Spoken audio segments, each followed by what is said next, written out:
સુરતમાં રોંગ સાઈડમાં વાહન ચલાવનારા લોકો સામે લાલાક 15 દિવસ દરમિયાન 5289 વાહન ચાલકોના લાયસન્સ રદ કરવા આરટીઓમાં રિપોર્ટ. ટ્રાફિકના નિયમોનું ભંગ કરનારા વાહન ચાલકો સામે કડકાઈ શરૂ. શહેરમાં કુલ 21 ટીમો બનાવી રોંગ સાઈડમાં આવતા વાહન ચાલકો સામે કાર્યવાહી. લાયસન્સ રદ કરવાનો હેતુ માત્ર અને માત્ર સુરતવાસીઓની સુરક્ષા અને સલામતી છે.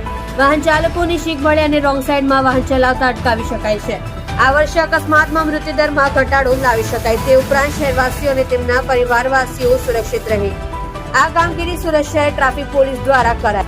તમે જોઈ રહ્યા છો live India Today news channel. Reporter Manojbhai સાથે કેમેરામેન રમેશભાઈ જયસ્વાલની સાથે.